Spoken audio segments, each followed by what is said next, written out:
Chapter 99. The Law.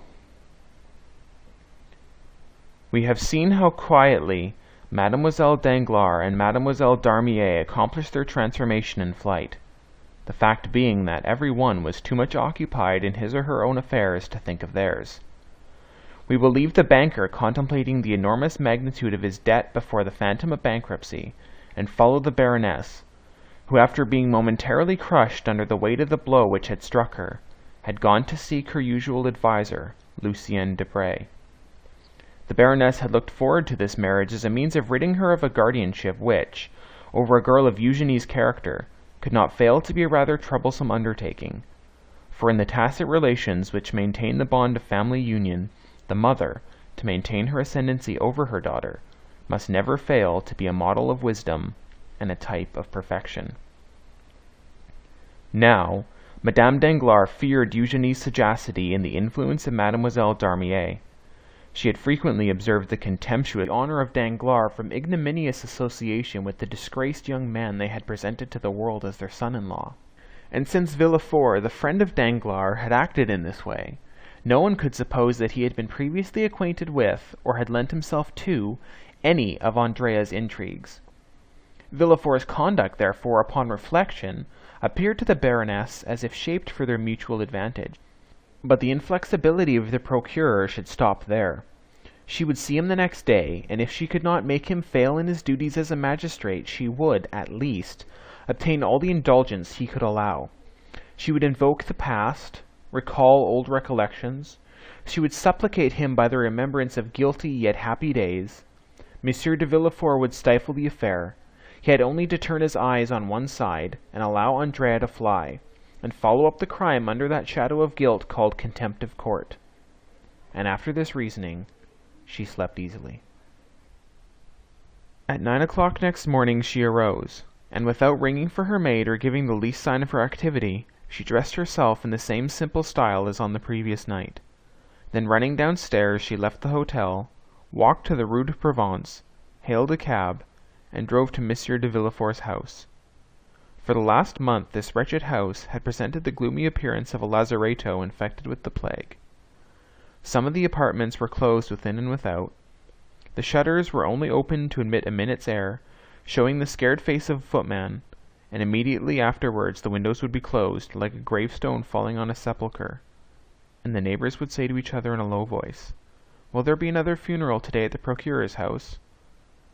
Madame Danglars involuntarily shuddered at the desolate aspect of the mansion.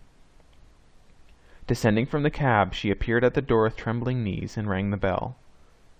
3 times did the bell ring with a dull, heavy sound, seeming to participate in the general sadness, before the concierge appeared and peeped through the door, which he opened just wide enough to allow his words to be heard. He saw a lady, a fashionable, elegantly dressed lady, and yet the door remained closed. "Do you intend opening the door?" said the Baroness. "First, madam, who are you?" "Who am I? You know me well enough." "We no longer know anyone, madam." "You must be mad, my friend," said the Baroness. "Where do you come from?" "Oh, this is too much!" "Madame, these are my orders. Excuse me." "Your name?" "The Baroness Danglars. You have seen me 20 times." "Possibly, madam. And now, what do you want?" "Oh, how extraordinary! I shall complain to Monsieur de Villefort of the impertinence of his servants." "Madame, this is precaution, not impertinence.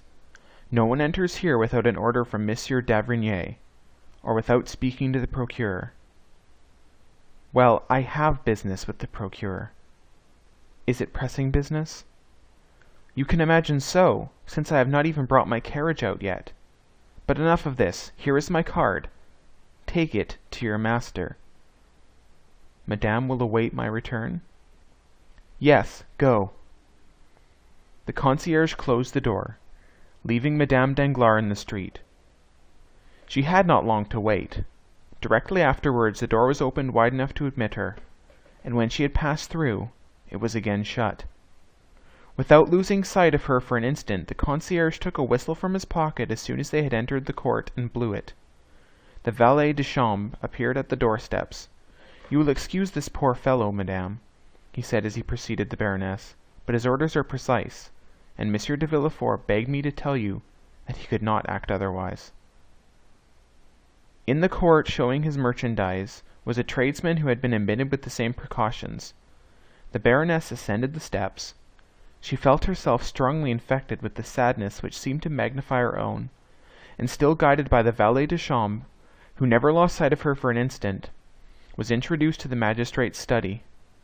Preoccupied as Madame Danglars had been with the object of her visit, the treatment she had received from these underlings appeared to her so insulting that she began by complaining of it. But Villefort, raising his hand, bowed down by grief, looked up at her with so sad a smile that her complaints died upon her lips. "Forgive my servants," he said. "For a terror I cannot blame them for. From being suspected, they have become suspicious." Madame Danglars had often heard of the terror to which the magistrate alluded, but without the evidence of her own eyesight she could not have ever believed that the sentiment had been carried so far. "You too, then, are unhappy," she said. "Yes, madame," replied the magistrate. "Then you pity me?" "Sincerely, madame." "And you understand what brings me here?" "You wish to speak to me about the circumstance which has just happened?" "Yes, sir, a fearful misfortune." "You mean a mischance." "A mischance?" repeated the Baroness. "Alas, madame," said the procureur with his imperturbable calmness of manner, "I consider those alone misfortunes which are irreparable." "And do you suppose this will be forgotten?" "Everything will be forgotten, madame," said Villefort. "Your daughter will be married tomorrow, if not today, in a week, if not tomorrow, and I do not think you can regret the intended husband of your daughter." Madame Danglars gazed on Villefort, stupefied to find him so almost insultingly calm. "Am I come to a friend?" she asked in a tone full of mournful dignity. "You know that you are, madame," said Villefort, whose pale cheeks became slightly flushed as he gave her the assurance. And truly this assurance carried him back to different events from those now occupying the Baroness and him. "Well, then, be more affectionate, my dear Villefort," said the Baroness. "Speak to me not as a magistrate, but as a friend. And when I am in bitter anguish of spirit, do not tell me that I ought to be gay." Villefort bowed. "When I hear misfortunes named, madame," he said, "I have within the last few months contracted the bad habit of thinking of my own, and then I cannot help drawing up an egotistical parallel in my mind. That is the reason that by the side of my misfortunes yours appear to be mere mischances. That is why my dreadful position makes yours enviable. But this annoys you. Let us change the subject. You were saying, madame—" "I came to ask you, my friend," said the Baroness, "what will be done with this impostor?" "Impostor," repeated Villefort. "Certainly, madame, you appear to extenuate some cases and exaggerate others. Impostor, indeed! Monsieur Andrea Cavalcanti, or rather Monsieur Benedetto, is nothing more nor less than an assassin. Sir, I do not deny the justice of your correction, but the more severely you arm yourself against the unfortunate man, the more deeply you will strike our family. Come, forget him for a moment, and instead of pursuing him, let him go." "You are too late, madame. The orders are issued." "Well, should he be arrested? Do you think they will arrest him?" "I hope so." "If they should arrest him, I know that sometimes prisoners afford means of escape. Will you leave him in prison?" The procureur shook his head. "At least keep him there till my daughter be married." "Impossible, madame. Justice has its formalities." "What? Even for me?" said the Baroness, half jesting, half in earnest. "For all, even for myself among the rest," replied Villefort. "Ah!" exclaimed the Baroness, without expressing the ideas which the exclamation betrayed. Villefort looked at her with that piercing glance which reads the secrets of the heart, "Yes, I know what you mean," he said. "You refer to the terrible rumors spread abroad in the world, that the deaths which have kept me in mourning for the last 3 months, and for which Valentine has only escaped by a miracle, have not happened by natural means." "I was not thinking of that," replied Madame Danglars quickly. "Yes, you were thinking of it, and with justice. You could not help thinking of it and saying to yourself, 'You, who pursue crime so vindictively, answer now, why are there unpunished crimes in your dwelling?'" The Baroness became pale. "You were saying this, were you not? Well, I own it. I will answer you." Villefort drew his armchair nearer to Madame Danglars. Then, resting both hands upon his desk, he said in a voice more hollow than usual, "There are crimes which remain unpunished because the criminals are unknown, and we may strike the innocent because of the guilty, but the culprits are discovered." Villefort here extended his hand toward a large crucifix placed opposite to his desk. "When they are discovered, I swear to you, by all I hold most sacred, that whoever they may be shall die. Now, after the oath I have just taken, and which I will keep, madame, dare you ask for mercy for that wretch?" "But, sir, are you sure he is as guilty as they say?" "Listen. This is his description. Benedetto, condemned, at the age of 16, for 5 years to the galleys for forgery. He promised well, as you see, first a runaway, then an assassin. And who is this wretch? Who can tell? A vagabond, a Corsican. Has no one owned him? No one. His parents are unknown. But who was that man who brought him from Lucca? Another rascal like himself, perhaps his accomplice." The Baroness clasped her hands. "Villefort!" she exclaimed in her softest and most captivating manner. "For heaven's sake, madame," said Villefort with a firmness of expression not altogether free from harshness, "for heaven's sake, do not ask me pardon for a guilty wretch! What am I? The law.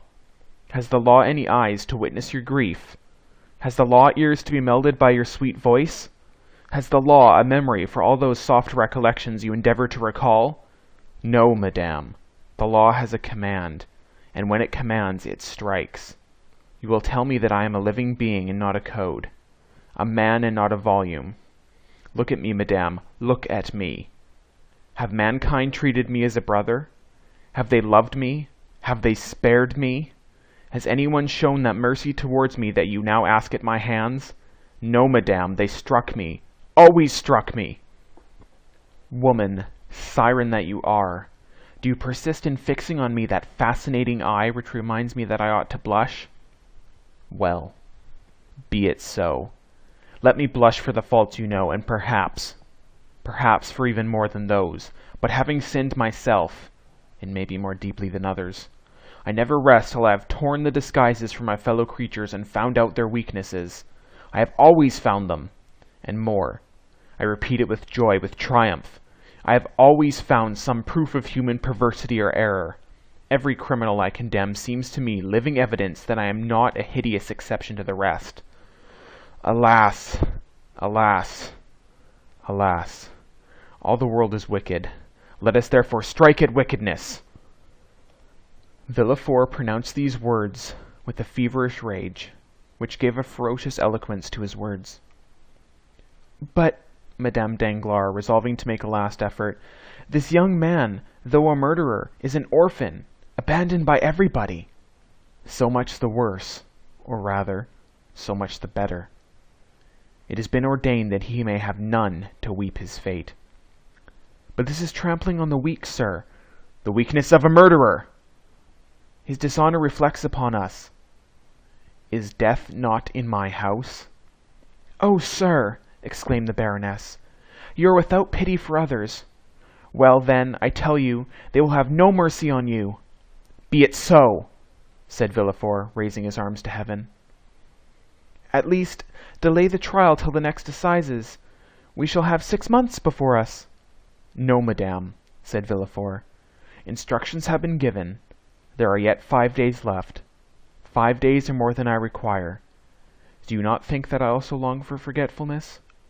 While working night and day, I sometimes lose all recollection of the past, and then I experience the same sort of happiness I can imagine the dead feel. Still, it is better than suffering. But, sir, he has fled. Let him escape. Inaction is a pardonable offense. I tell you it is too late. Early this morning the telegraph was employed, and at this very minute— "Sir," said the valet de chambre, entering the room, "a dragoon has brought this dispatch from the Minister of the Interior." Villefort seized the letter and hastily broke the seal. Madame Danglars trembled with fear. Villefort started with joy. "Arrested!" he exclaimed.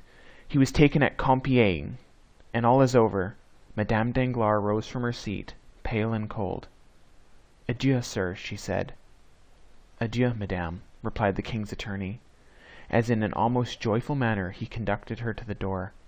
Then, turning to his desk, he said, striking the letter with the back of his hand, "Come, I have had a forgery, 3 robberies, and 2 cases of arson. I only wanted a murder, and here it is. It will be a splendid session." End of chapter 99.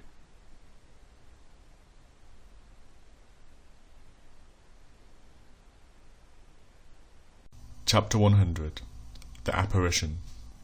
As the procureur had told Madame Danglers, Valentine was not yet recovered.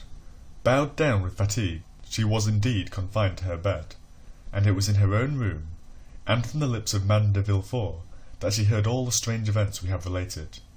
We mean the flight of Eugenie, and the arrest of Andrea Cavalcanti, or rather Benedetto, together with the accusation of murder pronounced against him. But Valentine was so weak that this recital scarcely produced the same effect it would have done had she been in her usual state of health. Indeed, her brain was only the seat of vague ideas, and confused forms, mingled with strange fancies, alone presented themselves before her eyes. During the daytime, Valentine's perceptions remained tolerably clear, owing to the constant presence of Monsieur Noirtier, who caused himself to be carried to his granddaughter's room, and watched her with his paternal tenderness. Villefort also, on his return from the law courts, frequently passed an hour or two with his father and child. At 6 o'clock, Villefort retired to his study. At 8, Monsieur d'Avrigny himself arrived, bringing the night draught prepared for the young girl, and then Monsieur Noirtier was carried away. A nurse of the doctor's choice succeeded them, and never left till about 10 or 11 o'clock, when Valentine was then asleep. As she went downstairs, she gave the keys of Valentine's room to Monsieur de Villefort, so that no one could reach the sick room excepting through that of Madame de Villefort and little Edward. Every morning Morrel called on Noirtier to receive news of Valentine, and, extraordinary as it seemed, each day found him less uneasy.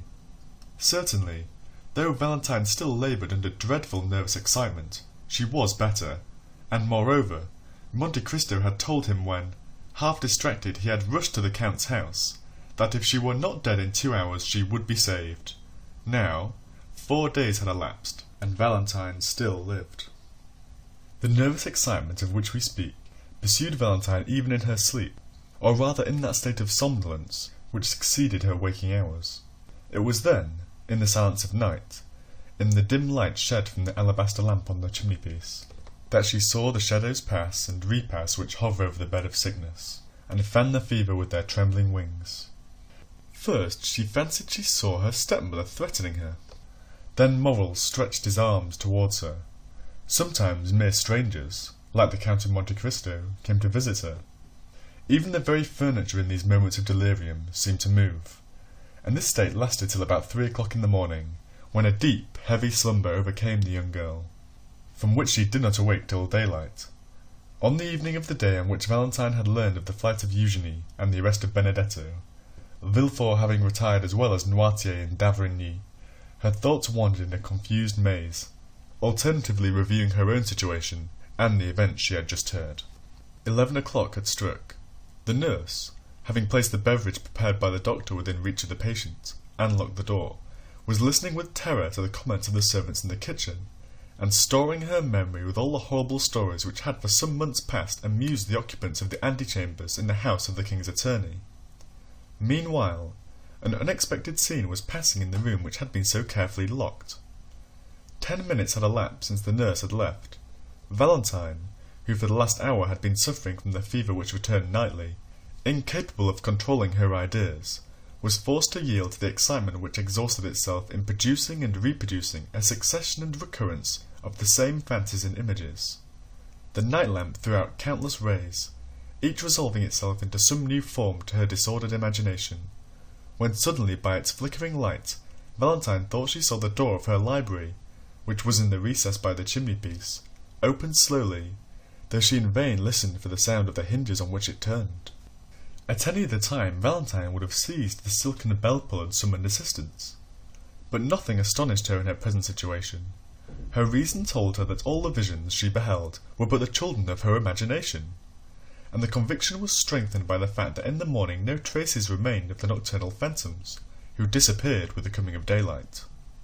From behind the door a human figure appeared, but the girl was too familiar with such apparitions to be alarmed, and therefore only stared, hoping to recognize Morrel.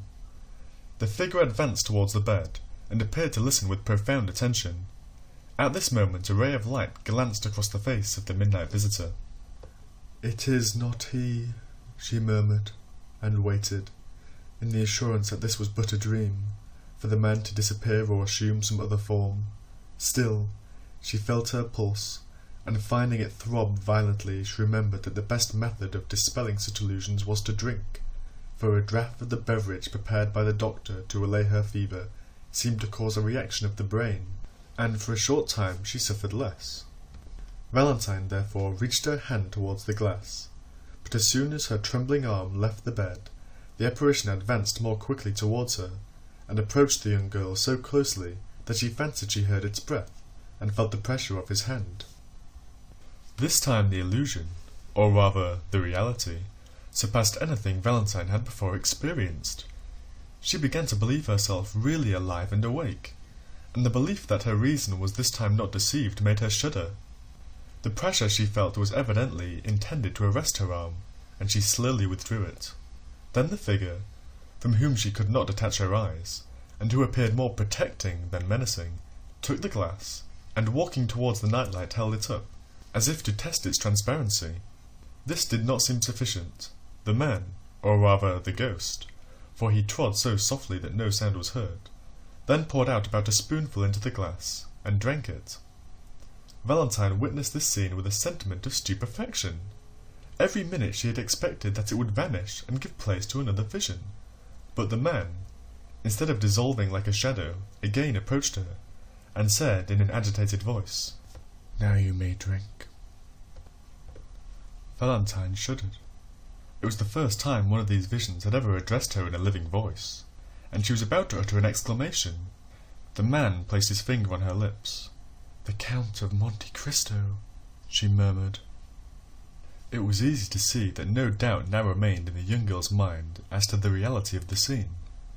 Her eyes started with terror, her hands trembled, and she rapidly drew the bedclothes closer to her. Still, the presence of Monte Cristo at such an hour, his mysterious, fanciful, and extraordinary entrance into her room through the wall, might well seem impossibilities to her shattered reason.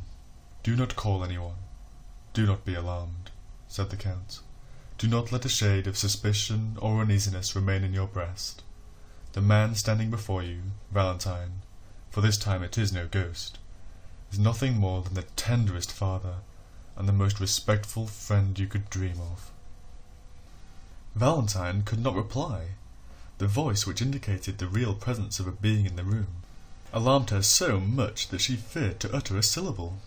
Still the expression of her eyes seemed to inquire, "If your intentions are pure, why are you here?" The Count's marvellous sagacity understood all that was passing in the young girl's mind. "Listen to me," he said, "or rather, look upon me, look at my face, paler even than usual, and my eyes, red with weariness. For 4 days I have not closed them, for I have been constantly watching you, to protect and preserve you for Maximilian."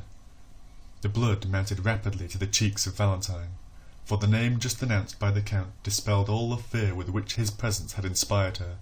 "Maximilian!" she exclaimed, and so sweet did the sound appear to her that she repeated it. Maximilian! Has he then owned all to you? Everything. He told me your life was his, and I have promised him that you shall live. You have promised him that I shall live? Yes. But, sir, you spoke of vigilance and protection. Are you a doctor? Yes. The best you could have at the present time, believe me. But you say you have watched? Said Valentine uneasily. Where have you been? I have not seen you. The Count extended his hand towards the library. I was hidden behind that door, he said, which leads into the next house, which I have rented. Valentine turned her eyes away, and, with an indignant expression of pride and modest fear, exclaimed, Sir, I think you are being guilty of an unparalleled intrusion, and that what you call protection is more like an insult. Valentine, he answered, during my long watch over you, all I have observed has been what people visited you, what nourishment was prepared, and what beverage was served. Then, when the latter appeared dangerous to me, I entered, as I have now done, and substituted, in the place of the poison, a healthful draught, which, instead of producing the death intended, caused life to circulate in your veins. Poison? Death? Exclaimed Valentine, half believing herself under the influence of some feverish hallucination. What are you saying, sir? Hush, my child, said Monte Cristo, again placing his finger upon her lips. I did say poison and death, but drink some of this. And the Count took a bottle from his pocket, containing a red liquid, of which he poured a few drops into the glass. Drink this, and then take nothing more tonight. Valentine stretched out her hand, but scarcely had she touched the glass when she drew back in fear. Monte Cristo took the glass, drank half of its contents, and then presented it to Valentine, who smiled and swallowed the rest. Oh, yes, she exclaimed, I recognize the flavour of my nocturnal beverage, which refreshed me so much, and seemed to ease my aching brain. Thank you, sir. Thank you. This is how you have lived during the last 4 nights, Valentine, said the Count. But, oh, how I passed that time! Oh, the wretched hours I have endured! The torture to which I have submitted when I saw the deadly poison poured into your glass! And how I trembled lest you should drink it before I could find time to throw it away!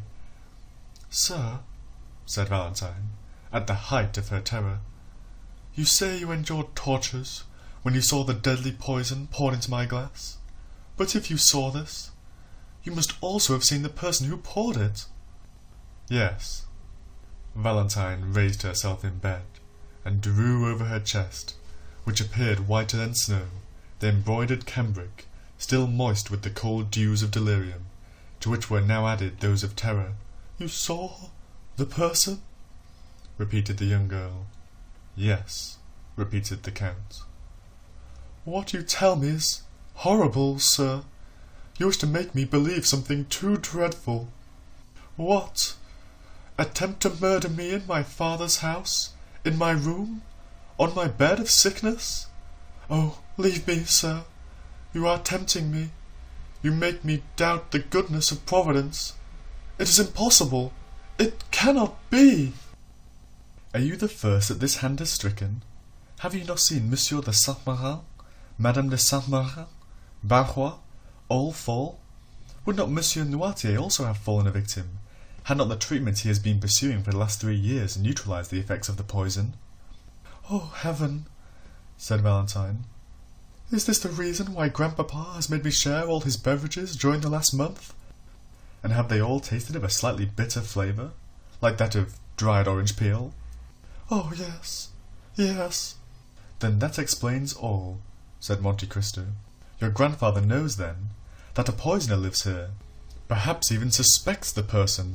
He has been fortifying you, his beloved child, against the fatal effects of the poison, which has failed because your system was already impregnated with it.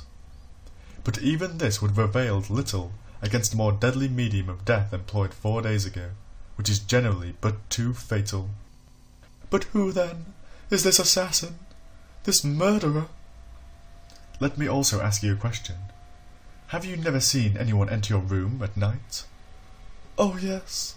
I have frequently seen shadows pass close to me, approach, and disappear, but I took them for visions raised by my feverish imagination, and indeed, when you entered I thought I was under the influence of delirium. Then you do not know who it is that attempts your life? No, said Valentine. Who could desire my death? You shall know it now, then, said Monte Cristo, listening. How do you mean? Said Valentine, looking anxiously around. Because you are not feverish or delirious tonight, but thoroughly awake. Midnight is striking, which is the hour the murderers choose. Oh, heavens! Exclaimed Valentine, wiping off the drops which ran down her forehead. Midnight struck, slowly and sadly. Every hour seemed to strike with leaden weight upon the heart of the poor girl. Valentine, said the Count, summon up all your courage. Still the beatings of your heart. Do not let a sound escape you, and feign to be asleep. Then you will see. Valentine seized the Count's hand. I think I hear a noise, she said. Leave me. Goodbye, for the present, replied the Count, walking upon tiptoe towards the library door, and smiling with an expression so sad and paternal that the young girl's heart was filled with gratitude. Before closing the door, he turned around once more and said, Not a movement, not a word. Let them think you're asleep, or perhaps you may be killed before I have the power of helping you. And with this fearful injunction, the Count disappeared through the door, which noiselessly closed after him. End of chapter. Chapter 101. Locusta. Valentine was alone. 2 other clocks, slower than that of Saint Philippe du Roule, struck the hour of midnight from different directions, and excepting the rumbling of a few carriages, all was silent. Then Valentine's attention was engrossed by the clock in her room, which marked the seconds. She began counting them, remarking that they were much slower than the beatings of her heart, and still she doubted. The inoffensive Valentine could not imagine that any one should desire her death. Why should they? To what end? And what had she done to excite the malice of an enemy? There was no fear in her falling asleep. One terrible idea pressed upon her mind, that some-one existed in the world who had attempted to assassinate her, and who was about to endeavor to do so again. Supposing this person, wearied at the inefficacy of the poison, should, as Monte Cristo intimated, have recourse to steel. What if the Count should have no time to run to her rescue? What if her last moments were approaching, and she should never again see Morel? When this terrible chain of ideas presented itself, Valentine was nearly persuaded to ring the bell and call for help. But through the door she fancied she saw the luminous eye of the Count, that eye which lived in her memory, and the recollection overwhelmed her with so much shame that she asked herself whether any amount of gratitude could ever repay his adventurous and devoted friendship. 20 minutes, 20 tedious minutes passed thus, then 10 more, and at last the clock struck the half-hour. Just then the sound of fingernails slightly grating against the door of the library informed Valentine that the Count was still watching, and recommended her to do the same. At the same time, on the opposite side, that is, toward Edward's room, Valentine fancied that she heard the creaking of the floor. She listened attentively, holding her breath till she was nearly suffocated. The clock turned, and the door slowly opened. Valentine had raised herself upon her elbow, and had scarcely time to throw herself down on the bed and shade her eyes with her arm. Then, trembling, agitated, and her heart beating with indescribable terror, she awaited the event. Someone approached the bed and drew back the curtains. Valentine summoned every effort and breathed with that regular respiration which announces tranquil sleep. "Valentine," said a low voice. Still silent, Valentine had promised not to wake. Then everything was still, excepting that Valentine heard the almost noiseless sound of some liquid being poured into the glass she had just emptied. Then she ventured to open her eyelids and glance over her extended arm. She saw a woman in a white dressing gown pouring a liquid from a vial into her glass. During this short time Valentine must have held her breath, or moved in some slight degree, for the woman, disturbed, stopped and leaned over the bed, in order the better to ascertain whether Valentine slept. It was Madame de Dillefort. On recognizing her stepmother, Valentine could not repress a shudder, which caused a vibration in the bed. Madame de Dillefort instantly stepped back close to the wall, and there, shaded by the bed curtains, she silently and attentively watched the slightest movement of Valentine. The latter recollected the terrible caution of the Monte Cristo. She fancied that the hand, not holding the vial, clasped a long, sharp knife. Then, collecting all her remaining strength, she forced herself to close her eyes. But this simple operation upon the most delicate organs of our fame, generally so easy to accomplish, became almost impossible at this moment. So much did curiosity struggle to retain the eyelid open and learn the truth. Madame de Dillefort, however, reassured by the silence, which was alone disturbed by the regular breathing of Valentine, again extended her hand, and half hidden by the curtains, succeeded in emptying the contents of the vial into the glass. Then she retired so gently that Valentine did not know she had left the room. She only witnessed the withdrawal of the arm, the fair round arm of a woman but 25 years old, who had yet spread death around her. It is impossible to describe the sensations experienced by Valentine during the minute and a half Madame de Dillefort remained in the room. The grating against the library door aroused the young girl from the stupor in which she was plunged, and which almost amounted to insensibility. She raised her head with an effort. The noiseless door again turned on its hinges, and the Count of Monte Cristo reappeared. "Well," said he, "do you still doubt?" "Oh," murmured the young girl. "Have you seen?" "Alas!" "Did you recognize?" Valentine groaned. "Oh, yes," she said. "I saw, but I cannot believe." "You would rather die, then, and cause Maximilian's death?" "Oh," repeated the young girl, almost bewildered, "can I not leave the house? Can I not escape?" "Valentine, the hand which now threatens you will pursue you everywhere. Your servants will be seduced with gold, and death will be offered to you disguised in every shape. You will find it in the water you drink from the spring, in the fruit you pluck from the tree."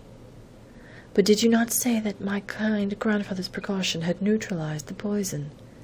"Yes, but not against a strong dose. The poison will be changed and the quantity increased." He took the glass and raised it to his lips. "It is already done," he said.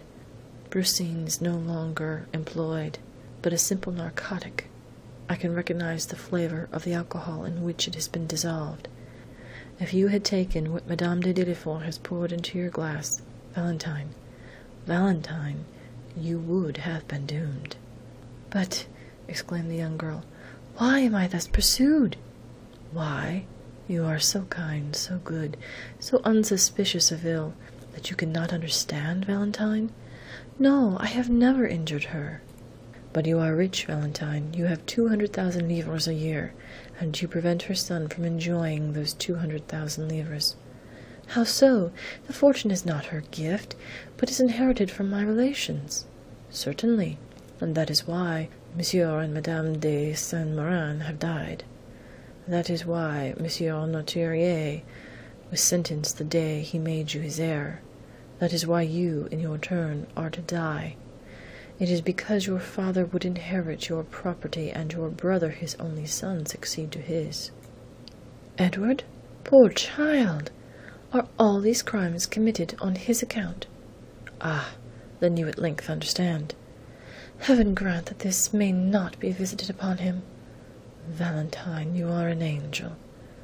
But why is my grandfather allowed to live? It was considered that you dead, the fortune would naturally revert to your brother, unless he were disinherited, and besides, the crime appearing useless, it would be folly to commit it. And is it possible that this frightful combination of crimes has been invented by a woman? Do you recollect in the arbor of the Hotel de Poste at Perugia, seeing a man in a brown cloak, whom your stepmother was questioning upon Aquatofana? Well, ever since then, the infernal project has been ripening in her brain. Ah, then, indeed, sir, said the sweet girl, bathed in tears, I see that I am condemned to die. No, Valentine, for I have foreseen all their plots. No, your enemy is conquered since we know her, and you will live, Valentine, live to be happy yourself, and to confer happiness upon a noble heart. But to ensure this you must rely on me. Command me, sir. What am I to do? You must blindly take what I give you. Alas, were it only for my sake, I should prefer to die. You must not confide in anyone, not even in your father. My father is not engaged in this fearful plot, is he, sir? Asked Valentine, clasping her hands. No, and yet your father, a man accustomed to judicial accusations, ought to have known that all these deaths have not happened naturally. It is he who should have watched over you. He should have occupied my place. He should have emptied that glass. He should have risen against the assassin, spectre against spectre, he murmured in a low voice as he concluded his sentence. Sir, said Valentine, I will do all I can to live, for there are two things whose existence depends on mine, my grandfather and Maximilian. I will watch over them as I have over you. Well, sir, do as you will with me. And then she added in a low voice, Oh, heavens, what will befall me?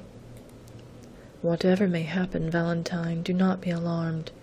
Though you suffer, though you lose sight, hearing, consciousness, fear nothing. Though you should awake and be ignorant where you are, still do not fear. Even though you should find yourself in a sepulchral vault or coffin, reassure yourself then, and say to yourself, At this moment a friend, a father, who lives for my happiness and that of Maximilian watches over me. Alas, alas, what a fearful extremity! Valentine, would you rather denounce your stepmother? I would rather die 100 times. Oh, yes, die! No, you will not die, but you will promise me, whatever happens, that you will not complain. But hope? I will think of Maximilian. You are my own darling child, Valentine. I alone can save you, and I will. Valentine, in the extremity of her terror, joined her hands, for she felt that the moment had arrived to ask for courage, and began to pray, and while uttering little more than incoherent words, she forgot that her white shoulders had no other covering than her long hair, and that the pulsations of her heart could be seen through the lace of her nightdress. Monte Cristo gently laid his hand on the young girl's arm, drew the velvet coverlet close to her throat, and said with a paternal smile, My child, believe in my devotion to you as you believe in the goodness of Providence and the love of Maximilian. Then he drew from his waistcoat pocket a little emerald box, raised the gold lid, and took from it a pastille about the size of a pea, which he placed in her hand. She took it, and looked attentively on the Count. There was an expression on the face of her intrepid protector which commanded her veneration. She evidently interrogated him by her look. Yes, said he. Valentine carried the pastille to her mouth and swallowed it. And now, my dear child, adieu for the present. I will try and gain a little sleep, for you are saved. Go, said Valentine. Whatever happens, I promise you not to fear. Monte Cristo for some time kept his eyes fixed on the young girl, who gradually fell asleep, yielding to the effects of the narcotic the Count had given her. Then he took the glass, emptied 3 parts of the contents in the fireplace, that it might be supposed Valentine had taken it, and replaced it on the table. Then he disappeared, after throwing a farewell glance on Valentine, who slept with the confidence and innocence of an angel. End of chapter 101. Chapter 102. Valentine. The night-light continued to burn on the chimney-piece, exhausting the last drops of oil which floated on the surface of the water. The globe of the lamp appeared of a reddish hue, and the flame, brightening before it expired, threw out the last flickerings which, in an inanimate object, have been so often compared with the convulsions of a human creature in its final agonies. A dull and dismal light was shed over the bedclothes and curtains surrounding the young girl. All noise in the streets had ceased, and the silence was frightful. It was then that the door of Edward's room opened, and a head we have before noticed appeared in the glass opposite. It was Madame de Villefort, who came to witness the effects of the drink she had prepared. She stopped in the doorway, listened for a moment to the flickering of the lamp, the only sound in that deserted room, and then advanced to the table to see if Valentine's glass were empty. It was still about a quarter full, as we before stated. Madame de Villefort emptied the contents into the ashes, which she disturbed that they might more readily absorb the liquid. Then she carefully rinsed the glass, and, wiping it with her handkerchief, replaced it on the table. If anyone could have looked into the room just then, he would have noticed the hesitation with which Madame Villefort approached the bed and looked fixedly on Valentine. The dim light, the profound silence, and the gloomy thoughts inspired by the hour, and still more by her own conscience, all combined to produce a sensation of fear. The poisoner was terrified at the contemplation of her own work. At length she rallied, drew aside the curtain, and leaning over the pillow gazed intently on Valentine. The young girl no longer breathed. No breath issued through the half-closed teeth. The white lips no longer quivered. The eyes were suffused with a bluish vapor, and the long black lashes rested on a cheek white as wax. Madame de Villefort gazed upon the face so expressive even in its stillness. Then she ventured to raise the coverlet and pressed her hand upon the young girl's heart. It was cold and motionless. She only felt the pulsation of her own fingers, and withdrew her hand with a shudder. One arm was hanging out of the bed. From shoulder to elbow it was molded after the arms of Germain Pilon's Graces, but the forearm seemed to be slightly distorted by convulsions, and the hand, so delicately formed, was resting with stiff, outstretched fingers on the framework of the bed. The nails, too, were turning blue. Madame de Villefort had no longer any doubt. All was over. She had consummated the last terrible work she had to accomplish. There was no more to do in the room, so the poisoner retired stealthily, as though fearing to hear the sound of her own footsteps. But as she withdrew, she still held aside the curtain, absorbed in the irresistible attraction always exerted by the picture of death, so long as it is merely mysterious and does not excite disgust. Just then the lamp again flickered. The noise startled Madame de Villefort, who shuddered and dropped the curtain. Immediately afterwards the light expired, and the room was plunged in frightful obscurity, while the clock at the minute struck 4:30. Overpowered with agitation, the poisoner succeeded in groping her way to the door, and reached her room in an agony of fear. The darkness lasted 2 hours longer. Then, by degrees, a cold light crept through the Venetian blinds, until at length it revealed the objects in the room. About this time the nurse's cough was heard on the stairs, and the woman entered the room with a cup in her hand. To the tender eye of a father or a lover, the first glance would have sufficed to reveal Valentine's condition, but to this hireling Valentine only appeared to sleep. "Good!" she exclaimed, approaching the table. "She has taken part of her draught. The glass is 3/4 empty." Then she went to the fireplace and lit the fire, and although she had just left her bed, she could not resist the temptation offered by Valentine's sleep, so she threw herself into an armchair to snatch a little more rest. The clock, striking 8, awoke her.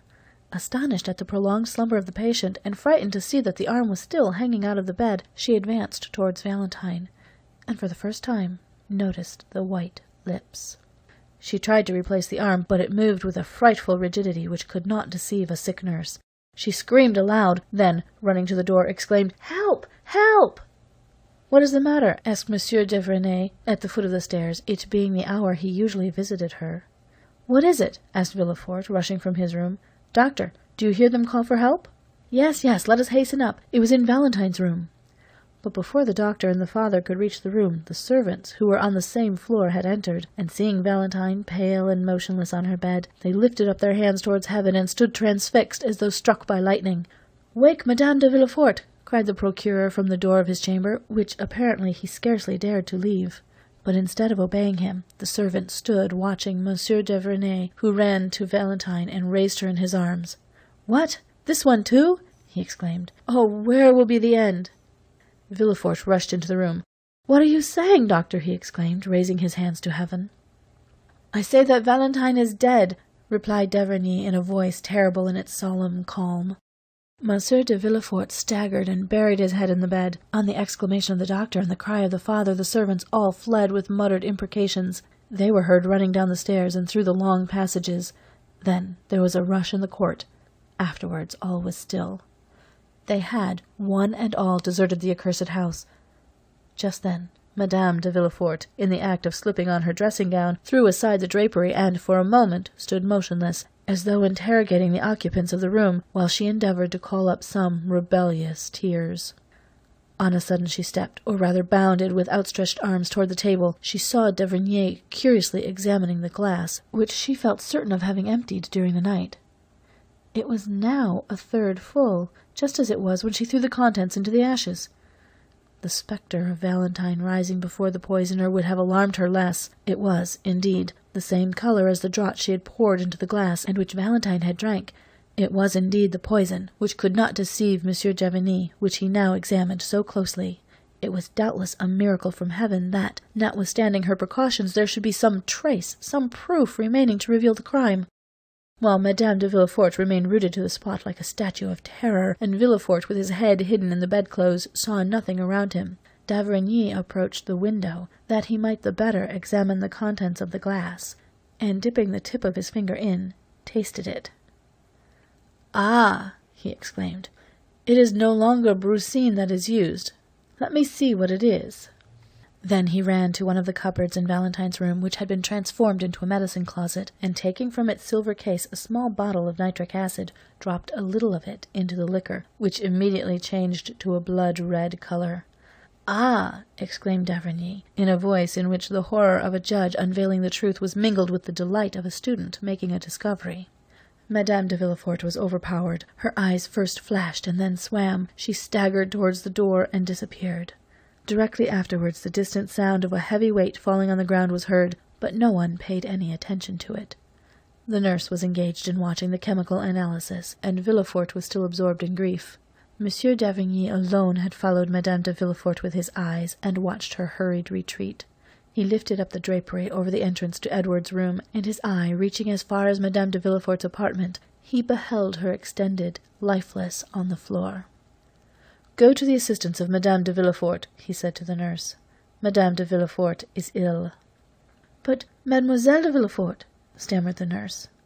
"Mademoiselle de Villefort no longer requires help," said d'Avrigny, "since she is dead." "Dead! Dead!" groaned forth Villefort in a paroxysm of grief, which was the more terrible from the novelty of the sensation in the iron heart of that man. "Dead!" repeated a third voice. "Who said Valentine was dead?" The two men turned round and saw Morel standing at the door, pale and terror-stricken. This is what had happened. At the usual time, Morel had presented himself at the little door leading to Noirtier's room. Contrary to custom, the door was open, and having no occasion to ring, he entered. He waited for a moment in the hall and called for a servant to conduct him to Monsieur Noirtier. But no one answered, the servants having, as we know, deserted the house. Morel had no particular reason for uneasiness. Monte Cristo had promised him that Valentine should live, and so far he had always fulfilled his word. Every night the Count had given him news, which was the next morning confirmed by Noirtier. Still, this extraordinary silence appeared strange to him, and he called a second and third time. Still no answer. Then he determined to go up. Noirtier's room was opened, like all the rest. The first thing he saw was the old man sitting in his armchair in his usual place, but his eyes expressed alarm, which was confirmed by the pallor which overspread his features. "How are you, sir?" asked Morel with a sickness of heart. "Well," answered the old man, by closing his eyes, but his appearance manifested increasing uneasiness. "You are thoughtful, sir," continued Morel. "You want something. Shall I call one of the servants?" "Yes," replied Noirtier. Morel pulled the bell, but though he nearly broke the cord, no one answered. He turned towards Noirtier. The pallor and anguish expressed on his countenance momentarily increased. "Oh!" exclaimed Morel, "why do they not come? Is anyone ill in the house?" The eyes of Noirtier seemed as though they would start from their sockets. "What is the matter? You alarm me. Valentine? Valentine?" "Yes, yes," sighed Noirtier. Maximilien tried to speak, but he could articulate nothing. He staggered and supported himself against the wainscot. Then he pointed to the door. "Yes, yes, yes," continued the old man. Maximilien rushed up the little staircase, while Noirtier's eyes seemed to say, "Quicker, quicker!" In a minute the young man darted through several rooms, till at length he reached Valentine's. There was no occasion to push the door. It was wide open. A sob was the only sound he heard. He saw, as though in a mist, a black figure kneeling and buried in a confused mass of white drapery. A terrible fear transfixed him. It was then he heard a voice exclaim, "Valentine is dead!" and another voice, which, like an echo, repeat, "Dead! Dead!" End of chapter 102.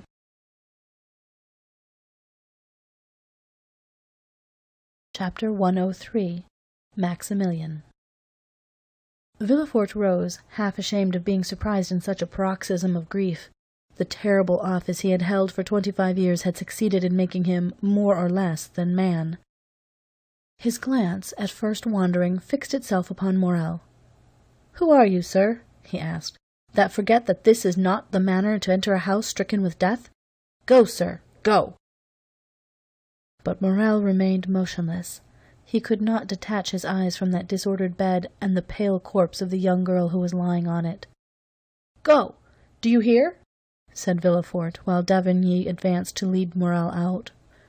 Maximilien stared for a moment at the corpse, gazed all around the room, then upon the two men. He opened his mouth to speak, but finding it impossible to give utterance to the innumerable ideas that occupied his brain, he went out, thrusting his hand through his hair in such a manner that Villefort and d'Avrigny, for a moment diverted from the engrossing topic, exchanged glances which seemed to say, "He is mad." But in less than 5 minutes the staircase groaned beneath an extraordinary weight. Morel was seen carrying, with superhuman strength, the armchair containing Noirtier upstairs. When he reached the landing, he placed the armchair on the floor and rapidly rolled it into Valentine's room. This could only have been accomplished by means of unnatural strength supplied by powerful excitement. But the most fearful spectacle was Noirtier being pushed towards the bed, his face expressing all his meaning, and his eyes supplying the want of every other faculty. The pale face, the flaming glance appeared to Villefort like a frightful apparition. Each time he had been brought into contact with his father, something terrible had happened. "See what they have done!" cried Morel, with one hand leaning on the back of the chair, and the other extending towards Valentine. "See, my father, see!" Villefort drew back and looked with astonishment on the young man, who, almost a stranger to him, called Noirtier his father. At this moment the whole soul of the old man seemed centred in his eyes, which became bloodshot. The veins of the throat swelled, his cheeks and temples became purple as though he was struck with epilepsy. Nothing was wanting to complete this but the utterance of a cry. And the cry issued from his pores, if we may thus speak, a cry frightful in its silence. d'Avrigny rushed towards the old man and made him inhale a powerful restorative. "Sir," cried Morel, seizing the moist hand of the paralytic, "they ask me who I am and what right I have to be here. Oh, you know it. Tell them! Tell them!" And the young man's voice was choked by sobs. As for the old man, his chest heaved with his panting respiration. One could have thought that he was undergoing the agonies preceding death. At length, happier than the young man, who sobbed without weeping, tears glistened in the eyes of Noirtier. "Tell them," said Morel in a hoarse voice, "tell them that I am her betrothed. Tell them she was my beloved, my noble girl, my only blessing in the world. Tell them! Oh, tell them that corpse belongs to me!" The young man, overwhelmed by the weight of his anguish, fell heavily on his knees before the bed, which his fingers grasped with convulsive energy.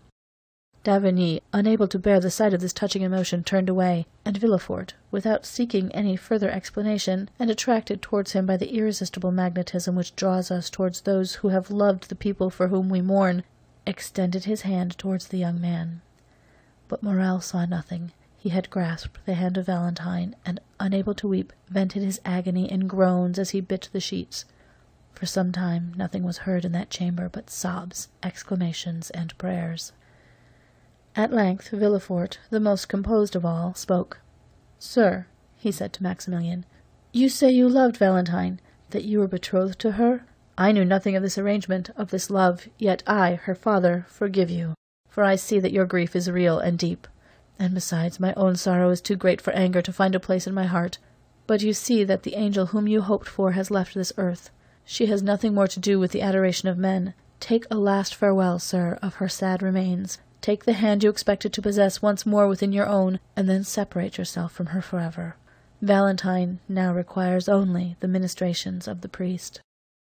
"You are mistaken, sir," exclaimed Morel, raising himself on one knee, his heart pierced by a more acute pang than any he had yet felt. "You are mistaken. Valentine, dying as she has, not only requires a priest, but an avenger. You, Monsieur de la Fort, send for the priest. I will be the avenger." "What do you mean, sir?" "What do you mean, sir?" asked Villefort, trembling at the new idea inspired by the delirium of Morel. "I tell you, sir, that two persons exist in you. The father has mourned sufficiently. Now let the procureur fulfill his office." The eyes of Noirtier glistened, and d'Avrigny approached.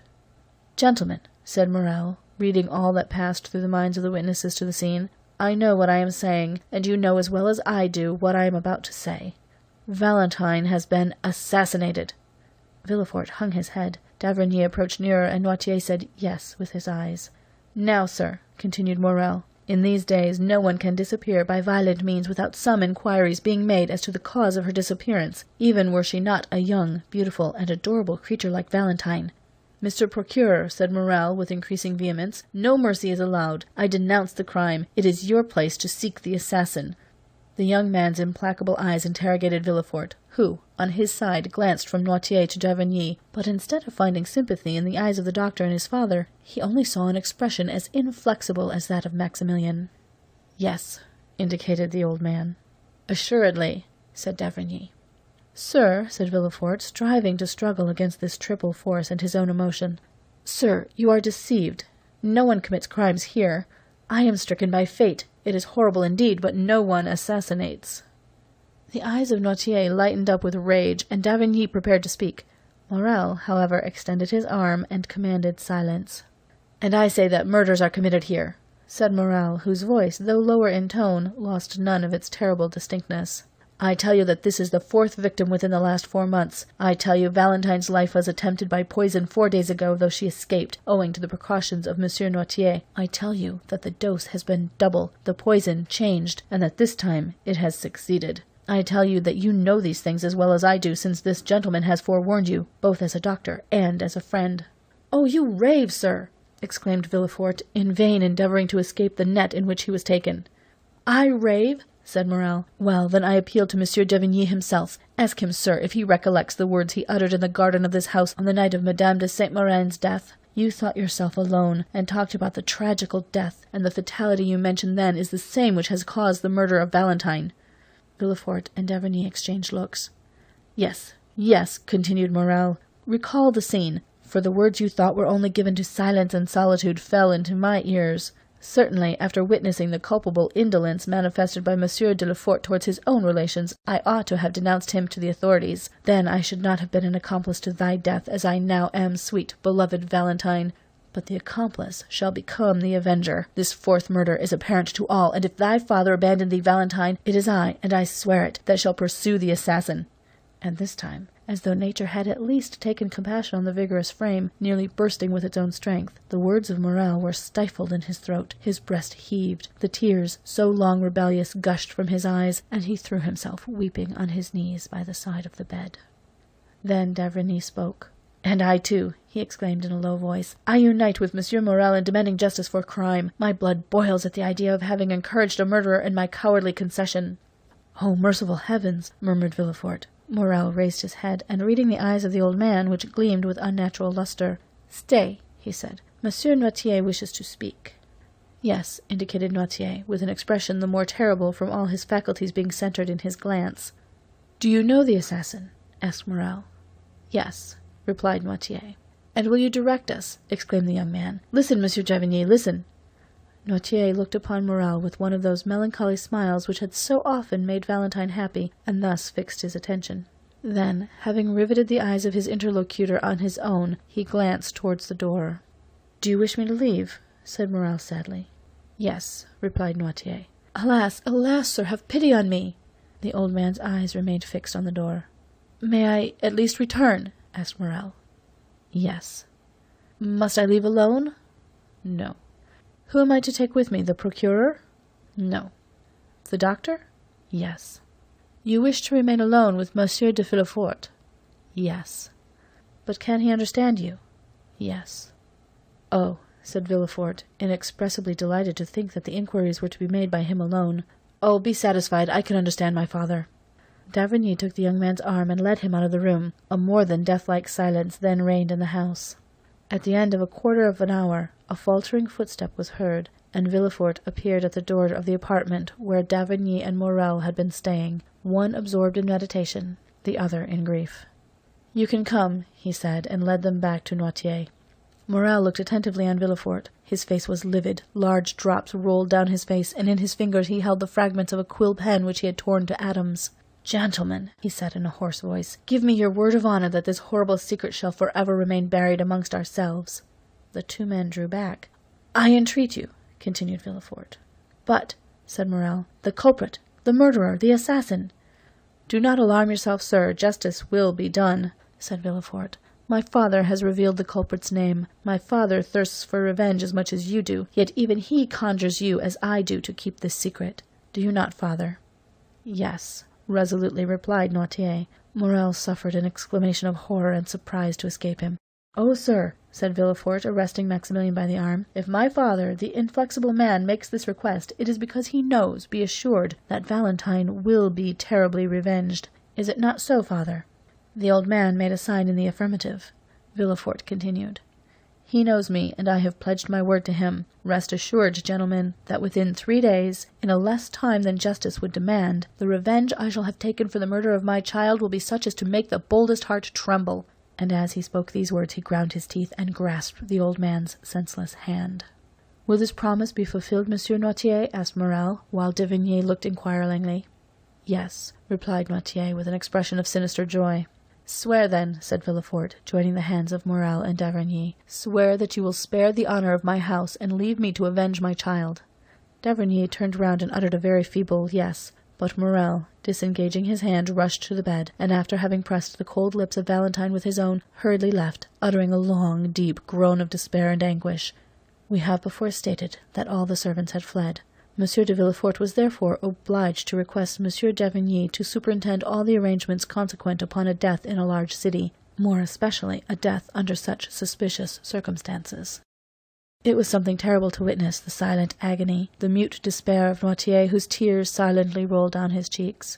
Villefort retired to his study, and d'Avrigny left to summon the doctor of the mayoralty, whose office it is to examine bodies after decease, and who is expressly named the doctor of the dead. Monsieur Noirtier could not be persuaded to quit his grandchild. At the end of a quarter of an hour, Monsieur d'Avrigny returned with his associate. They found the outer gate closed, and not a servant remaining in the house. Villefort himself was obliged to open to them. But he stopped on the landing. He had not the courage to again visit the death-chamber. The two doctors therefore entered the room alone. Noirtier was near the bed, pale, motionless, and silent as the corpse. The district doctor approached with the indifference of a man accustomed to spend half his time amongst the dead. He then lifted the sheet, which was placed over the face, and just unclosed the lips. "Alas," said d'Avrigny, "she is indeed dead, poor child." "Yes," answered the doctor laconically, dropping the sheet he had raised. Noirtier uttered a kind of hoarse, rattling sound. The old man's eyes sparkled, and the good doctor understood that he wished to behold his child. He therefore approached the bed, and while his companion was dipping the fingers with which he had touched the lips of the corpse in chloride of lime, he uncovered the calm, pale face, which looked like that of a sleeping angel. A tear, which appeared in the old man's eyes, expressed his thanks to the doctor. The doctor of the dead then laid his permit on the corner of the table, and having fulfilled his duty, was conducted out by d'Avrigny. Villefort met them at the door of his study. Having in a few words thanked the district doctor, he turned to d'Avrigny and said, "And now the priest." "Is there any particular priest you wish to pray with, Valentine?" asked d'Avrigny. "No," said Villefort. "Fetch the nearest." "The nearest," said the district doctor, "is a good Italian abbé who lives next door to you. Shall I call on him as I pass?" "D'Avrigny," said Villefort, "be so kind, I beseech you, as to accompany this gentleman. Here is the key of the door, so that you can go in and out as you please. You will bring the priest with you, and will oblige me by introducing him into my child's room. Do you wish to see him?" "I only wish to be alone. You will excuse me, will you not? A priest can understand a father's grief." And Monsieur de Villefort, giving the key to d'Avrigny, again bade farewell to the strange doctor, and retired to his study, where he began to work. For some temperaments, work is a remedy for all afflictions. As the doctors entered the street, they saw a man in a cassock standing on the threshold of the next door. "This is the abbé of whom I spoke," said the doctor to d'Avrigny. D'Avrigny accosted the priest. "Sir," he said, "are you disposed to confer great obligation on an unhappy father who has just lost his daughter? I mean Monsieur de Villefort, the king's attorney." "Ah," said the priest, in a marked Italian accent. "Yes, I have heard that death is in that house." "Then I need not tell you what kind of service he requires of you." "I was about to offer myself, sir," said the priest. "It is our mission to forestall our duties." "It is a young girl." "I know it, sir. The servants who fled from the house informed me. I also know that her name is Valentine, and I have already prayed for her." "Thank you, sir," said d'Avrigny. "Since you have commenced your sacred office, deign to continue it. Come and watch by the dead, and all the wretched family will be grateful to you." "I am going, sir, and I do not hesitate to say that no prayers will be more fervent than mine." D'Avrigny took the priest's hand, and without meeting Villefort, who was engaged in his study, they reached Valentine's room, which on the following night was to be occupied by the undertakers. On entering the room, Noirtier's eyes met those of the abbé, and no doubt he read some particular expression in them, for he remained in the room. D'Avrigny recommended the attention of the priest to the living as well as to the dead, and the abbé promised to devote his prayers to Valentine and his attentions to Noirtier. In order, doubtless, that he might not be disturbed while fulfilling his sacred mission, the priest rose as soon as d'Avrigny departed, and not only bolted the door through which the doctor had just left, but also that leading to Madame de Villefort's room. End of chapter 103.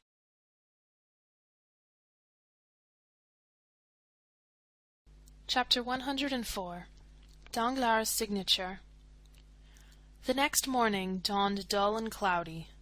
During the night the undertakers had executed their melancholy office, and wrapped the corpse in the winding sheet, which, whatever may be said about the equality of death, is at least a last proof of the luxury so pleasing in life. This winding sheet was nothing more than a beautiful piece of cambric, which the young girl had bought a fortnight before. During the evening 2 men, engaged for the purpose, had carried Noirtier from Valentine's room into his own, and contrary to all expectation there was no difficulty in withdrawing him from his child. No one can say that Monsieur Noirtier did not love this child, and yet he sleeps. "Yes, you are right," replied Villefort, surprised. "He sleeps indeed, and this is the more strange since the least contradiction keeps him awake all night." "Grief has stunned him," replied d'Avrigny, and they both returned thoughtfully to the procuror's study. "See, I have not slept," said Villefort, showing his undisturbed bed. "Grief does not stun me. I have not been in bed for 2 nights, but then look at my desk. See what I have written during these 2 days and nights. I have filled those papers, and have made out the accusation against the assassin, Benedetto. Oh, work, work, my passion, my joy, my delight! It is for thee to alleviate my sorrows." And he convulsively grasped the hand of d'Avrigny. "Do you require my services now?" asked d'Avrigny. "No," said Villefort. "Only return again at 11 o'clock. At 12 oh, heavens, my poor, poor child!" And the procureur, again becoming a man, lifted up his eyes and groaned. "Shall you be present in the reception-room?" "No, I have a cousin who has undertaken this sad office. I shall work, doctor, when I forget everything." And indeed no sooner had the doctor left the room than he was again absorbed in study. On the doorsteps d'Avrigny met the cousin whom Villefort had mentioned, a personage as insignificant in our story as in the world he occupied. One of those beings designed from their birth to make themselves useful to others. He was punctual, dressed in black, with crape round his hat, and presented himself at his cousin's with a face made up for the occasion, and which he could alter as might be required. At 12 o'clock the morning coaches rolled into the paved court, and the Rue du Faubourg Saint-Honoré was filled with a crowd of idlers, equally pleased to witness the festivities or the mourning of the rich, and who rush with the same avidity to a funeral procession as to the marriage of a duchess. Gradually the reception-room filled, and some of our old friends made their appearance. We mean Debray, Château-Renaud, and Beauchamp, accompanied by all the leading men of the day at the bar, in literature, or the army, for Monsieur de Villefort moved in the first Parisian circles, less owing to his social position than to his personal merit. The cousins, standing at the door, ushered in the guests, and it was rather a relief to the indifferent to see a person as unmoved as themselves, and who did not exact a mournful face or force tears, as would have been the case with a father, a brother, or a lover. Those who were acquainted soon formed into little groups. One of them was made of Debray, Château-Renaud, and Beauchamp. "Poor girl," said Debray, like the rest, paying an involuntary tribute to the sad event. "Poor girl! So young, so rich, so beautiful! Could you have imagined this scene, Château-Renaud, when we saw her at the most 3 weeks ago, about to sign that contract?" "Indeed, no," said Château-Renaud. "Did you know her?" "I spoke to her once or twice at Madame de Morcerf's. Among the rest, she appeared to me charming, though rather melancholy." "Where is her stepmother? Do you know?" "She is spending the day with the wife of the worthy gentleman who is receiving us." "Who is he?" "Whom do you mean?" "The gentleman who receives us? Is he a deputy?" "Oh, no, I am condemned to witness those gentlemen every day," said Beauchamp, "but he is perfectly unknown to me." "Have you mentioned this death in your paper?" "It has been mentioned, but the article is not mine. Indeed, I doubt if it will please Monsieur Villefort, for it says that if 4 successive deaths had happened anywhere else than in the house of the king's attorney, he would have interested himself somewhat more about it." "Still," said Château-Renaud, "Dr. d'Avrigny, who attends my mother, declares he is in despair about it. But whom are you seeking, Debray?" "I am seeking the Count of Monte Cristo," said the young man. "I met him on the boulevard on my way here," said Beauchamp. "I think he is about to leave Paris. He was going to his banker." "His banker? Danglars is his banker, is he not?" asked Château-Renaud of Debray. "I believe so," replied the secretary with slight uneasiness. "But Monte Cristo is not the only one I miss here. I do not see Morrel." "Morrel? Do they know him?" asked Château-Renaud. "I think he has only been introduced to Madame Villefort."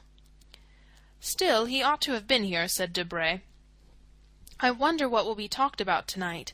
This funeral is the news of the day. But hush! Here comes our Minister of Justice. He will feel obliged to make some little speech to the cousin."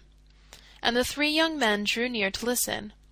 Beauchamp told the truth when he said that on his way to the funeral he had met Monte Cristo, who was directing his steps towards the Rue de la Chose-d'Antin to Monsieur Danglars. The banker saw the carriage of the Count enter the courtyard, and advanced to meet him with a sad, though affable smile. "Well," said he, extending his hand to Monte Cristo, "I suppose you have come to sympathize with me, for indeed misfortune has taken possession of my house. When I perceived you, I was just asking myself whether I had not wished harm towards those poor Morcerfs, which would have justified the proverb of 'He who wishes misfortunes to happen to others experiences them himself.' Well, on my word of honor, I answered no. I wished no ill to Morcerf. He was a little proud, perhaps, for a man who, like myself, has risen from nothing. But we all have our faults. Do you know, Count, that persons of our time of life, not that you belong to the class, you are still a young man, but as I was saying, persons of our time of life have been very unfortunate this year. For example, look at the puritanical procureur, who has just lost his daughter, and in fact nearly all his family in so singular a manner. Morcerf dishonored and dead, and then myself covered with ridicule through the villainy of Benedetto besides." "Besides what?" asked the Count. "Alas, do you not know?" "What new calamity?" "My daughter." "Mademoiselle Danglars?" "Eugénie has left us." "Good heavens, what are you telling me?" "The truth, my dear Count. Oh, how happy you must be in not having either wife or children." "Do you think so?" "Indeed I do. And so Mademoiselle Danglars?" "She could not endure that insult offered to us by that wretch, so she asked permission to travel." "And is she gone?" "The other night she left." "With Madame Danglars?" "No, with a relation. But still we have quite lost our dear Eugénie, for I doubt whether her pride will ever allow her to return to France." "Still, Baron," said Monte Cristo, "family griefs, or indeed any other affliction which would crush a man whose child was his only treasure, are endurable to a millionaire. Philosophers may well say, and practical men will always support the opinion, that money mitigates many trials, and if you admit the efficacy of this sovereign balm, you ought to be very easily consoled, you, the king of finance, the focus of immeasurable power." Danglars looked at him askance, as though to ascertain whether he spoke seriously. "Yes," he answered, "if a fortune brings consolation, I ought to be consoled. I am rich." "So far, dear sir, that your misfortune resembles the pyramids. If you wished to demolish them, you could not, and if it were possible, you would not dare." Danglars smiled at the good-natured pleasantry of the Count. "That reminds me," he said, "that when you entered I was on the point of signing 5 little bonds. I have already signed 2. Will you allow me to do the same to the others?" "Pray do so." There was a moment's silence, during which the noise of the banker's pen was alone heard, while Monte Cristo examined the gilt moulding on the ceiling. "Are they Spanish, Haitian, or Neapolitan bonds?" said Monte Cristo. "No," said Danglars, smiling. "They are bonds of the Bank of France, payable to bearer. Stay, Count," he added. "You, who may be called the Emperor, if I claim the title of King of Finance, have you many pieces of paper of this size, each worth 1,000,000?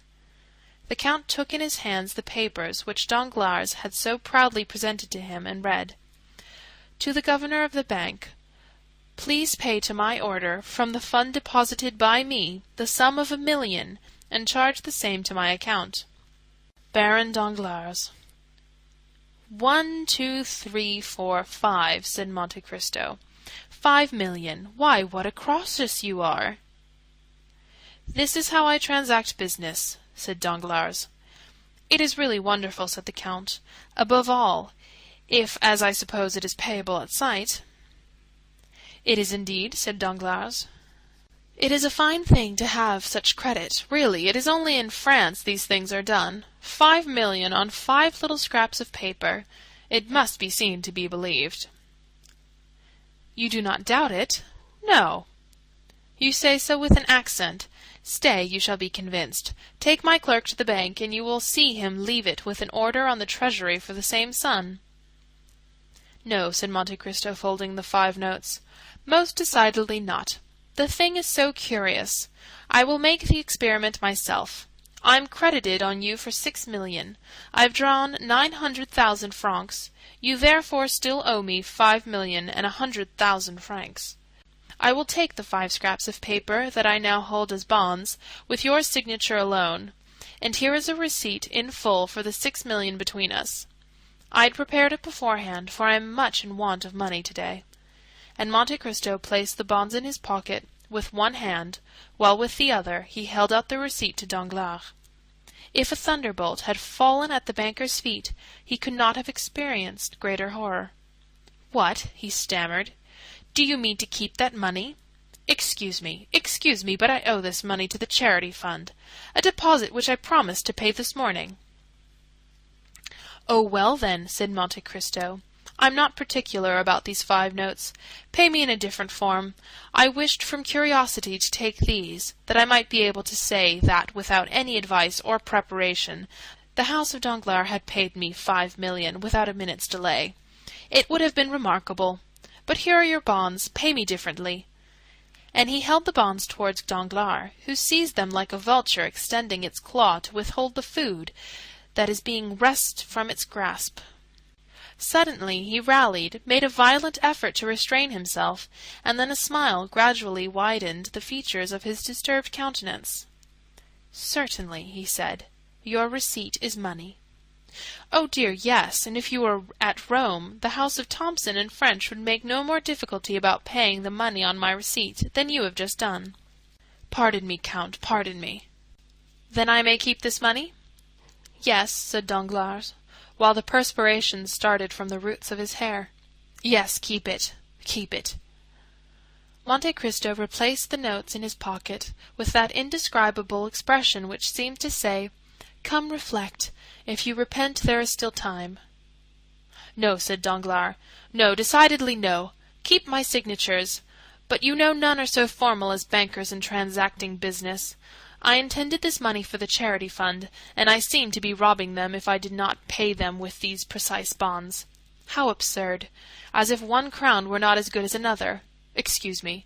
And he began to laugh loudly but nervously. "Certainly I excuse you," said Monte Cristo graciously, "and pocket them." And he placed the bonds in his pocket-book. "But," said Danglars, "there is still a sum of 100,000 francs." "Oh, a mere nothing," said Monte Cristo. "The balance would come to about that sum, but keep it and we shall be quits." "Count," said Danglars, "are you speaking seriously?" "I never joke with bankers," said Monte Cristo in a freezing manner, which repelled impertinence, and he turned to the door just as the valet de chambre announced, "Monsieur de Beauville, receiver général of the charities." "Ma foi," said Monte Cristo, "I think I arrived just in time to obtain your signatures, or they would have been disputed with me." Danglars again became pale, and hastened to conduct the count out. Monte Cristo exchanged a ceremonious bow with Monsieur de Beauville, who was standing in the waiting-room, and who was introduced into Danglars' room as soon as the count had left. The count's sad face was illumined by a faint smile as he noticed the portfolio which the receiver général held in his hand. At the door he found his carriage, and was immediately driven to the bank. Meanwhile Danglars, repressing all emotion, advanced to meet the receiver général. We need not say that a smile of condescension was stamped upon his lips. "Good morning, creditor," said he, "for I wager anything it is the creditor who visits me." "You are right, Baron," answered Monsieur de Beauville. "The charities present themselves to you through me. The widows and orphans depute me to receive alms to the amount of 5 millions from you." "And yet they say orphans are to be pitied," said Danglars, wishing to prolong the jests. "Poor things!" "Here I am in their name," said Monsieur de Beauville. "But did you receive my letter yesterday?" "Yes." "I have brought my receipt." "My dear Monsieur de Beauville, your widows and orphans must oblige me by waiting 24 hours, since Monsieur de Monte Cristo, whom you just saw leaving here— you did see him, I think?" "Yes, well?" "Well, Monsieur de Monte Cristo has just carried off their 5 millions." "How so?" "The Count has an unlimited credit upon me, a credit opened by Thomson and French of Rome. He came to demand 5 millions at once, which I paid him with checks on the bank. My funds are deposited there, and you can understand that if I draw out 10 millions on the same day, it will appear rather strange to the governor. 2 days will be a different thing," said Danglars, smiling. "Come," said Beauville, with a tone of entire incredulity. 5 millions to that gentleman who just left, and who bowed to me as though he knew me." "Perhaps he knows you, though you do not know him. Monsieur de Monte Cristo knows everybody." 5 millions? "Here is his receipt. Believe your own eyes." Monsieur de Beauville took the paper Danglars presented him and read. "Received of Baron Danglars the sum of 5,100,000 francs, to be repaid on demand by the house of Thomson and French of Rome." "It is really true," said Monsieur de Beauville. "Yes, I once had business to transact with it to the amount of 200,000 francs, but since then I have not heard it mentioned." "It is one of the best houses in Europe," said Danglars, carelessly throwing down the receipt on his desk. "And he had 5 millions in your hands alone? Why, this Count of Monte Cristo must be a nabob." Indeed, I do not know what he is. He has 3 unlimited credits, one on me, one on Rothschild, one on Lafitte, and you see," he added carelessly, "he has given me the preference by leaving a balance of 100,000 francs." Monsieur de Beauville manifested signs of extraordinary admiration.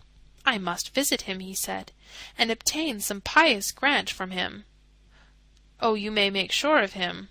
His charities alone amount to 20,000 francs a month." "It is magnificent. I will set before him the example of Madame de Morcerf and her son." "What example?" "They gave all their fortune to the hospitals." "What fortune?" "Their own. Monsieur de Morcerf's, who is deceased." "For what reason?" "Because they would not spend money so guiltily acquired." "And what are they living upon?" "The mother retires into the country, and the son enters the army." "Well, I must confess, these are scruples." "I registered their deed of gift yesterday." "And how much did they possess?" "Oh, not much. From 12 to 1300,000 francs. But to return to our millions." "Certainly," said Danglars in the most natural tone in the world. "Are you then pressed for this money?" "Yes, for the examination of our cash takes place tomorrow." "Tomorrow? Why did you not tell me so before? Why, it is as good as a century. And what hour does the examination take place?" "At 2 o'clock." "Send at 12," said Danglars, smiling. Monsieur de Beauville said nothing, but nodded his head and took up the portfolio. "Now I think of it, you can do better," said Danglars. "How do you mean?"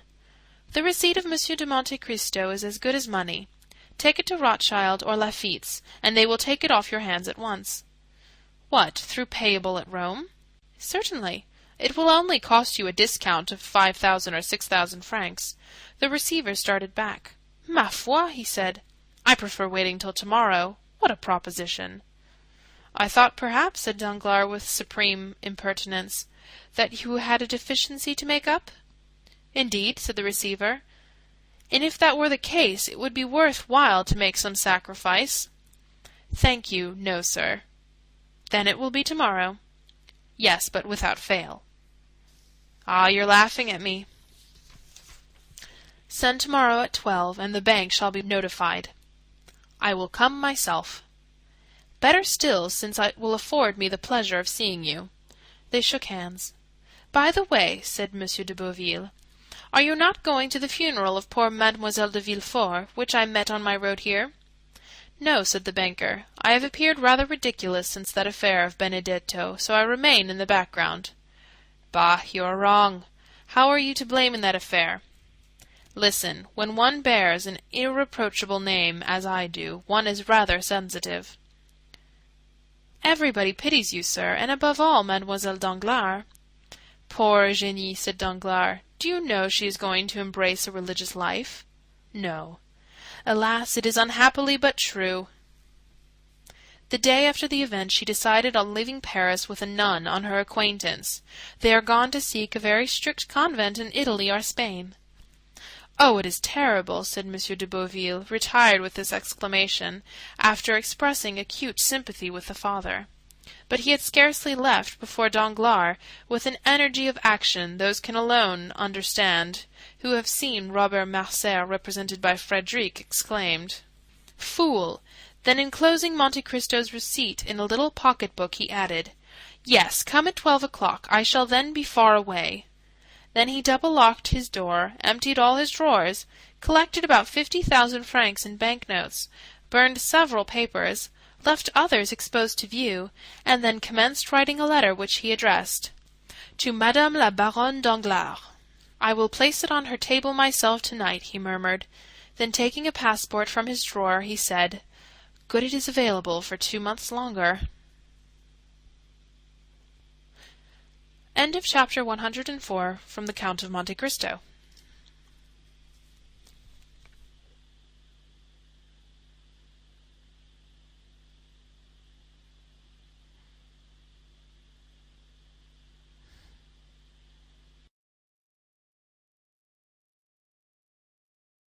Chapter 105 The Cemetery of Père Lachaise. Mr. de Beauville had indeed met the funeral procession, which was taking Valentine to her last home on earth. The weather was dull and stormy. A cold wind shook the few remaining yellow leaves from the boughs of the trees and scattered them among the crowd which filled the boulevards. Monsieur de Villefort, a true Parisian, considered the cemetery of Père Lachaise alone worthy of receiving the mortal remains of a Parisian family. There alone the corpses belonging to him would be surrounded by worthy associates.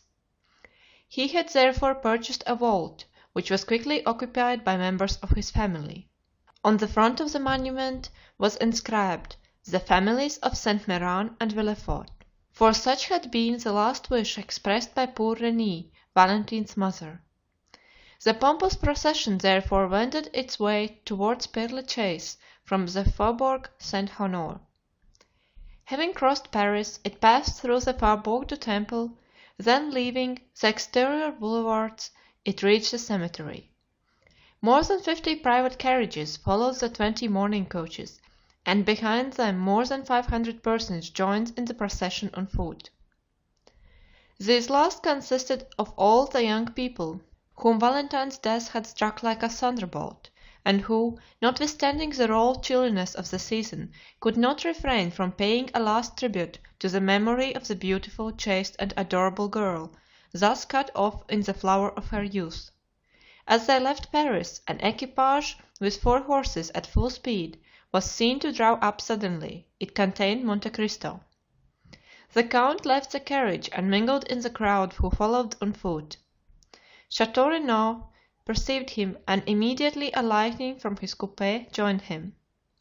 The count looked attentively through every opening in the crowd.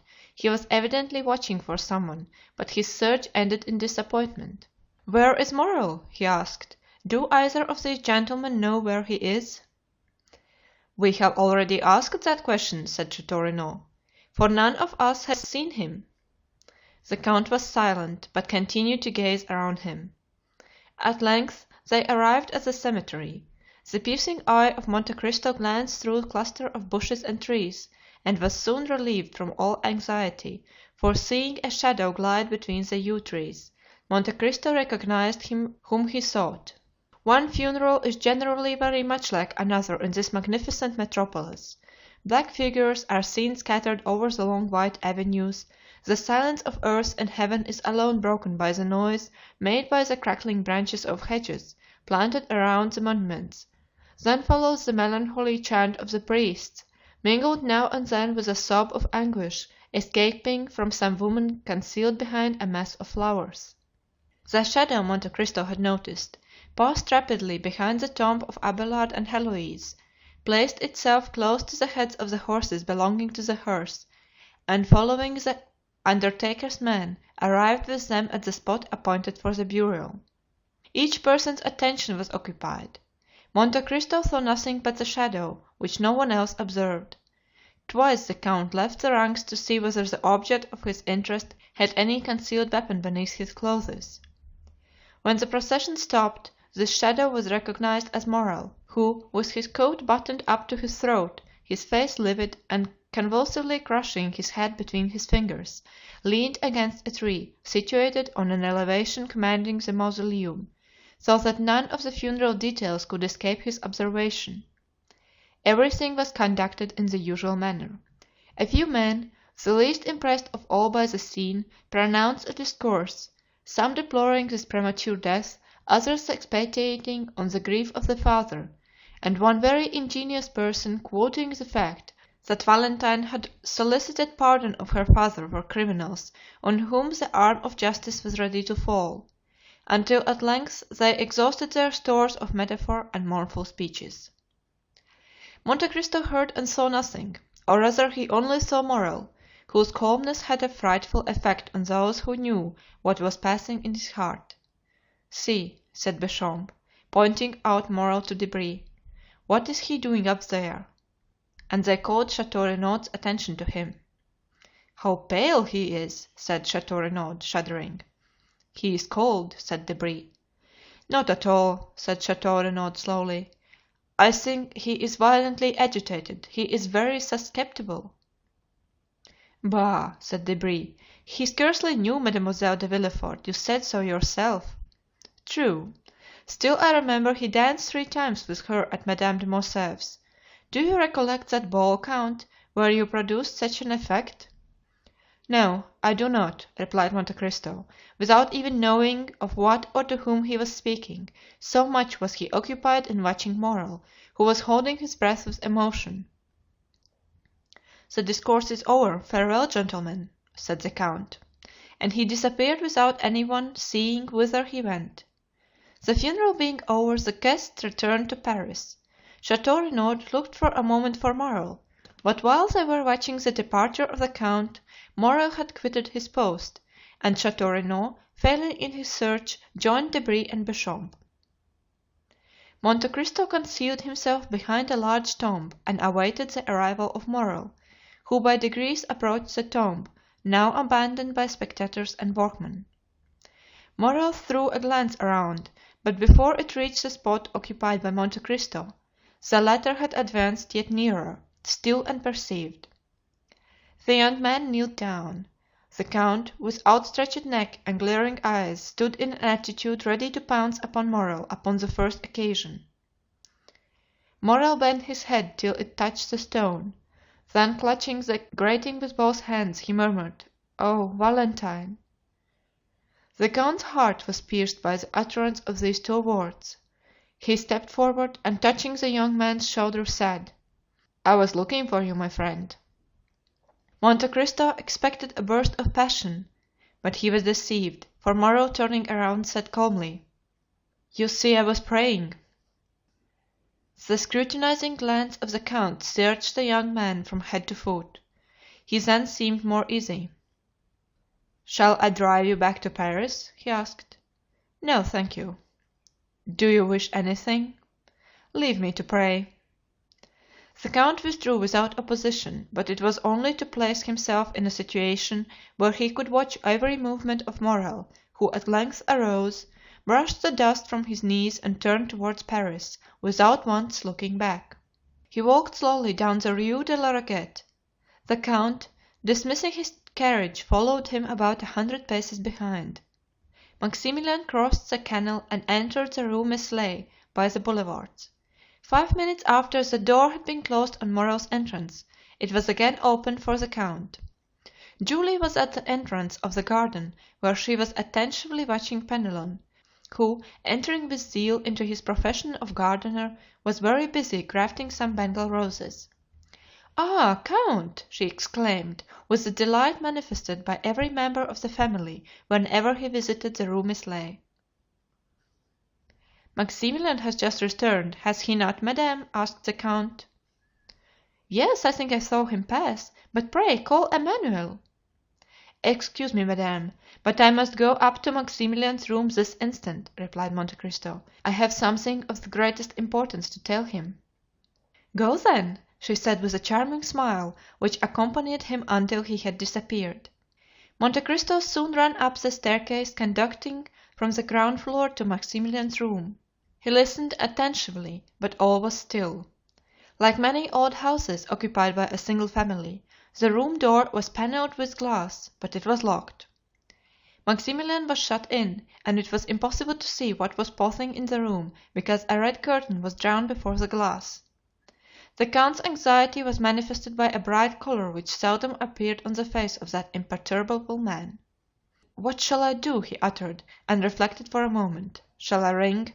No, the sound of a bell, announcing a visitor, will but accelerate the resolution of one in Maximilian's situation, and then the bell would be followed by a louder noise." Monte Cristo trembled from head to foot, and as if his determination had been taken with the rapidity of lightning, he struck one of the panes of glass with his elbow. The glass was shivered to atoms; then withdrawing the curtain he saw Morrel, who had been writing at his desk, bound from his seat at the noise of the broken window. "I beg 1,000 pardons," said the count. "There is nothing the matter, but I slipped down and broke one of your panes of glass with my elbow. Since it is opened, I will take advantage of it to enter your room. Do not disturb yourself, do not disturb yourself." And passing his hand through the broken glass, the count opened the door. Morrel, evidently discomposed, came to meet Monte Cristo, less with the intention of receiving him than to exclude his entry. "Ma foi," said Monte Cristo, rubbing his elbow, "it's all your servant's fault. Your stairs are so polished it is like walking on glass." "Are you hurt, sir?" coldly asked Morrel. "I believe not. But what are you about there? You were writing?" "I?" "Your fingers are stained with ink." "Ah, true, I was writing. I do sometimes, soldier though I am." Monte Cristo advanced into the room. Maximilian was obliged to let him pass, but he followed him. "You were writing?" said Monte Cristo with a searching look. "I have already had the honor of telling you I was," said Morrel. The count looked around him. "Your pistols are beside your desk," said Monte Cristo, pointing with his finger to the pistols on the table. "I am on the point of starting on a journey," replied Morrel disdainfully. "My friend!" exclaimed Monte Cristo in a tone of exquisite sweetness. "Sir?" "My friend, my dear Maximilian, do not make a hasty resolution, I entreat you." "I make a hasty resolution?" said Morrel, shrugging his shoulders. "Is there anything extraordinary in a journey?" "Maximilian," said the count, "let us both lay aside the mask we have assumed. You no more deceive me with that false calmness than I impose upon you with my frivolous solicitude. You can understand, can you not, that to have acted as I have done, to have broken that glass, to have intruded on the solitude of a friend, you can understand that, to have done all this, I must have been actuated by real uneasiness, or rather by a terrible conviction. Morrel, you are going to destroy yourself." "Indeed, count," said Morrel, shuddering, "what has put this into your head?" "I tell you that you are about to destroy yourself," continued the count, "and here is proof of what I say." And, approaching the desk, he removed the sheet of paper which Morrel had placed over the letter he had begun, and took the letter in his hands. Morrel rushed forward to tear it from him, but Monte Cristo, perceiving his intention, seized his wrist with his iron grasp. "You wish to destroy yourself," said the count. "You have written it." "Well," said Morrel, changing his expression of calmness for one of violence, "well, and if I do intend to turn this pistol against myself, who shall prevent me? Who will dare prevent me? All my hopes are blighted, my heart is broken, my life a burden, everything around me is sad and mournful, earth has become distasteful to me, and human voices distract me. It's a mercy to let me die, for if I live I shall lose my reason and become mad.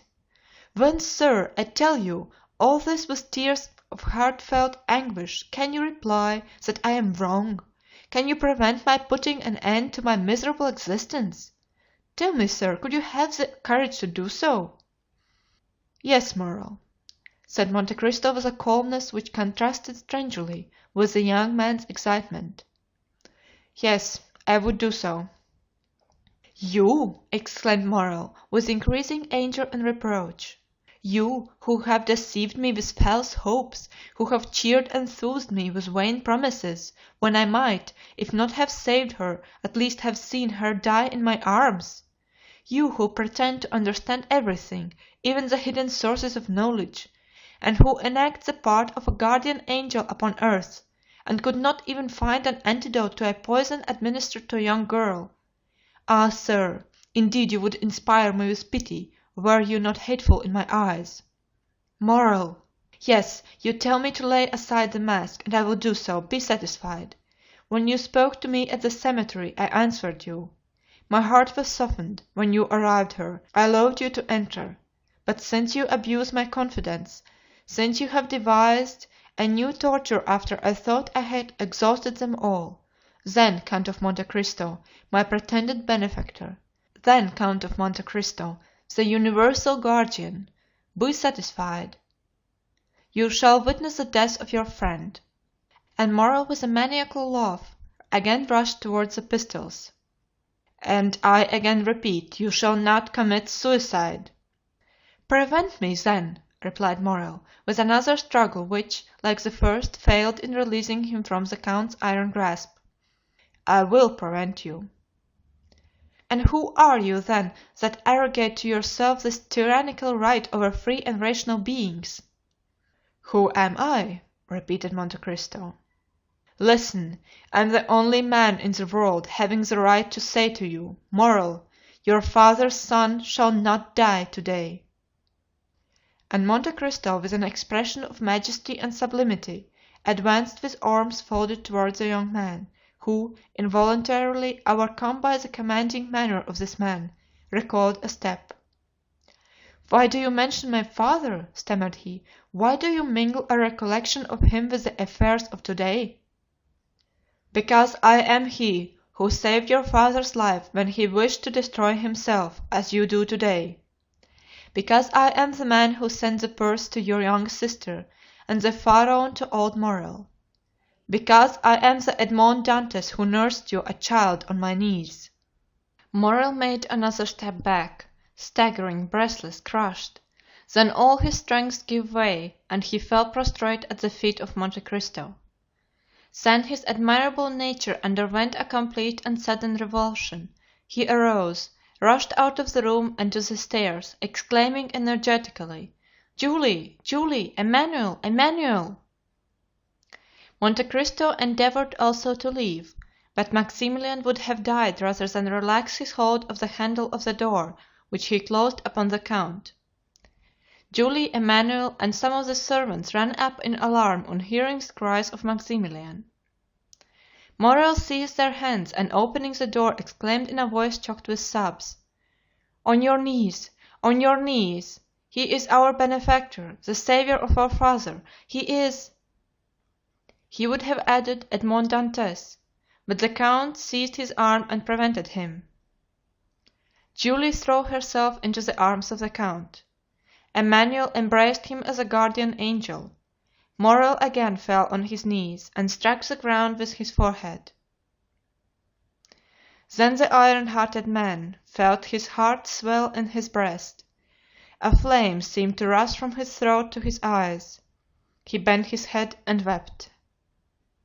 For a while nothing was heard in the room but a succession of sobs, while the incense from their grateful hearts mounted to heaven.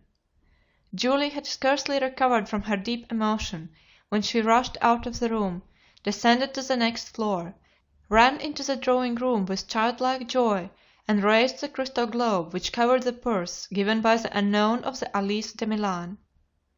Meanwhile, Emmanuel in a broken voice said to the count, "Oh, count, why, how could you, hearing us so often speak of our unknown benefactor, seeing us pay such homage of gratitude and adoration to his memory, how could you continue so long without discovering yourself to us?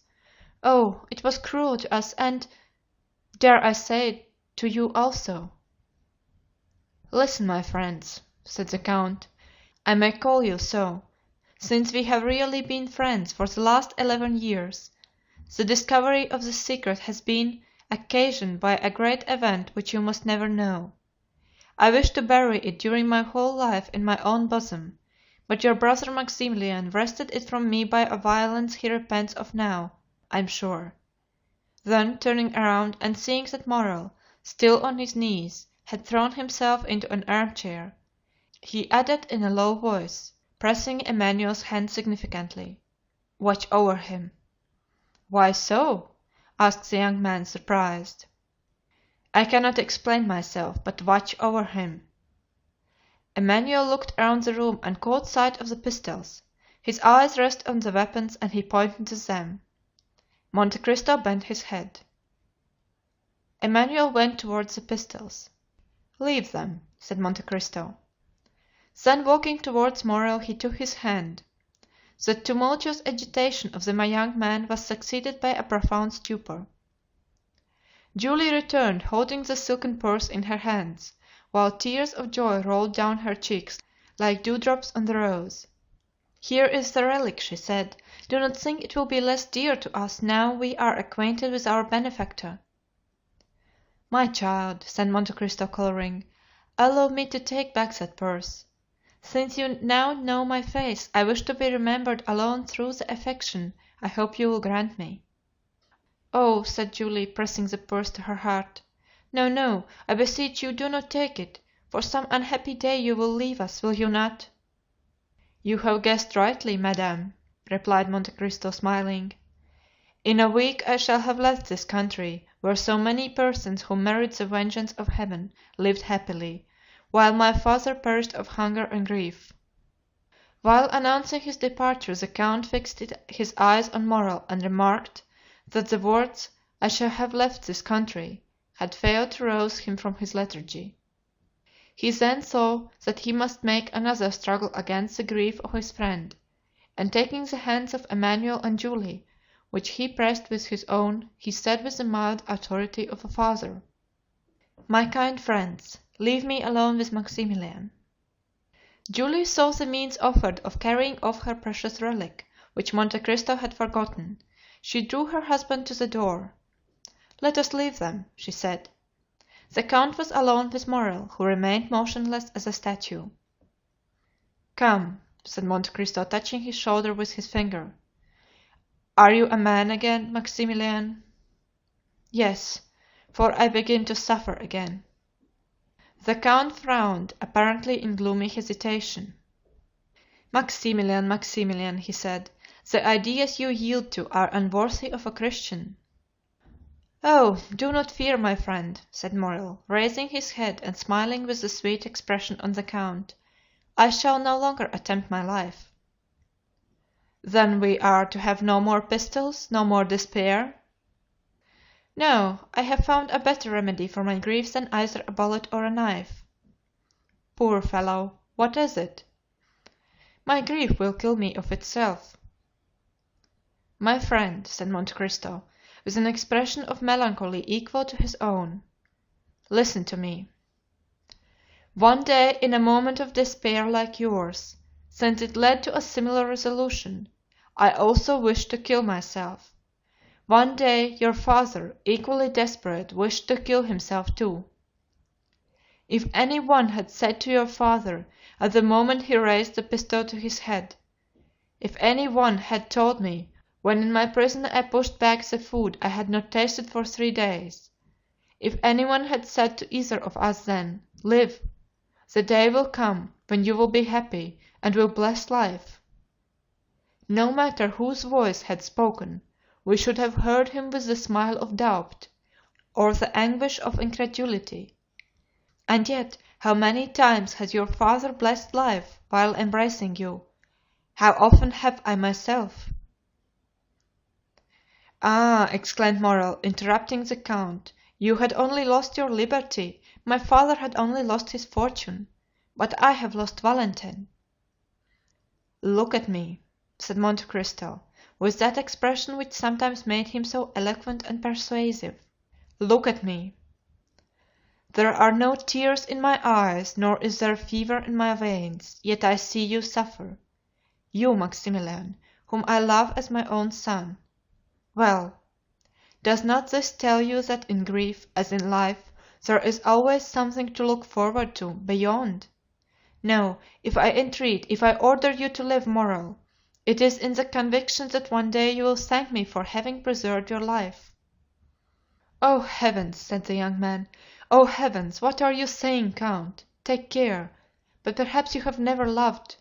"Child," replied the count. "I mean as I love. You see, I have been a soldier ever since I attained manhood. I reached the age of 29 without loving, for none of the feelings I before then experienced merit the appellation of love. Well, at 29 I saw Valentine. For 2 years I have loved her. For 2 years I have seen written in her heart, as in a book, all the virtues of a daughter and wife. Count, to possess Valentine would have been a happiness too infinite, too ecstatic, too complete, too divine for this world, since it has been denied me. But without Valentine the earth is desolate." "I have told you to hope," said the count. "Then have a care, I repeat, for you seek to persuade me, and if you succeed I should lose my reason, for I should hope that I could again behold Valentine." The count smiled. My friend, my father," said Morrel with excitement, "have a care, I again repeat, for the power you wield over me alarms me. Weigh your words before you speak, for my eyes have already become brighter, and my heart beats strongly. Be cautious, or you will make me believe in supernatural agencies. I must obey you, though you bade me call forth the dead or walk upon the water." "Hope, my friend," repeated the count. "Ah," said Morrel, falling from the height of excitement to the abyss of despair, "ah, you are playing with me like those good, or rather selfish mothers, who soothe their children with honeyed words, because their screams annoy them. No, my friend, I was wrong to caution you. Do not fear, I will bury my grief so deep in my heart, I will disguise it so, that you shall not even care to sympathize with me. Adieu, my friend, adieu." "On the contrary," said the count, "after this time you must live with me. You must not leave me, and in a week we shall have left France behind us." "And you still bid me hope?" "I tell you to hope, because I have a method of curing you." "Count, you render me sadder than before, if it be possible. You think the result of this blow had been to produce an ordinary grief, and you could cure it by an ordinary remedy, change of scene?" And Morrel dropped his head with disdainful incredulity.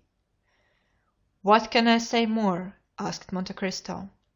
"I have confidence in the remedy I propose, and only ask you to permit me to assure you of its efficacy." "Count, you prolong my agony." "Then," said the count, "your feeble spirit will not even grant me the trial I request. Come, do you know of what the Count of Monte Cristo is capable? Do you know that he holds terrestrial beings under his control? Nay, that he can almost work a miracle? Well, wait for the miracle I hope to accomplish, or—" "Or?" repeated Morrel. "Or take care, Morrel, lest I call you ungrateful." "Have pity on me, count." "I feel so much pity towards you, Maximilian, that, listen to me attentively, if I do not cure you in a month, to the day, to the very hour, mark my words, Morrel, I will place loaded pistols before you, and a cup of the deadliest Italian poison, a poison more sure and prompt than that which has killed Valentine. Will you promise me? Yes, for I am a man and have suffered like yourself, and also contemplated suicide. Indeed, often since misfortune has left me I have longed for the delights of an eternal sleep." "But you are sure you will promise me this?" said Morrel, intoxicated.